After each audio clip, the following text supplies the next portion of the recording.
This isn't my speech, in case you're wondering. This is pages upon pages of petitions that were signed by not only the workers at Boeing, but their friends, neighbors, family members, 20 per page, expressing their outrage about this deal. The speakers before me, and I get to play the caboose here, I guess, and wrap things up. The speakers before me have stated so eloquently on really the travesty of this deal. You know, but I could just tell you a few things. As Senator Roberts said, you know, there is no such thing as an ex-Marine. My son's a former Marine, highly decorated veteran, 3 tours in Iraq. He was an air traffic controller. He also worked in Air Intercept Command. And he told me time and time again how tough it is out there without a fleet of tankers that we need. That we have to do partial assignments. We have to do partial projects.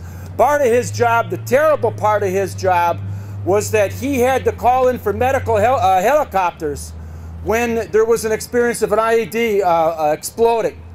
And he said, you know, we didn't have the fighter support for our own helicopters that we needed to have because we didn't have the adequate refueling capabilities because of the shortage of tankers.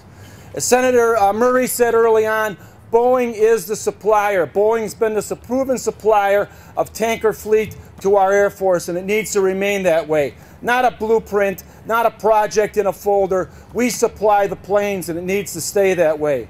We've also talked a bit here about the overcost, the overbilling of this. You know, not only is it a more costly plane, it's a less fuel-efficient plane.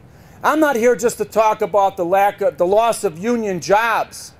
I also look at the loss of income, the loss of high-paying jobs, of purchasing power, of consumer power. It's fantastic that Congress took measures to send checks back to our American citizens, to the taxpayers. But you know what workers really want? They don't really want a tax. They don't really want a check coming back. They want to earn enough money where they can afford to pay their taxes. They want to have real jobs like the jobs they've got now.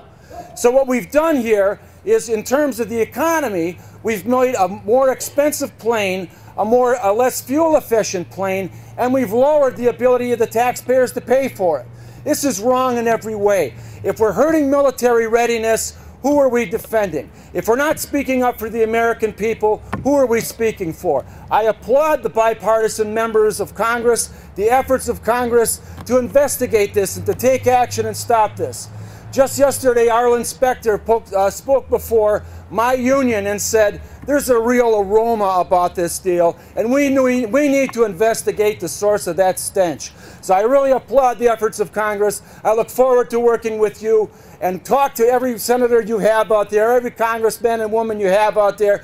Talk to your friends and neighbors. This will not stand. We will not allow this to stand. Thank you so much.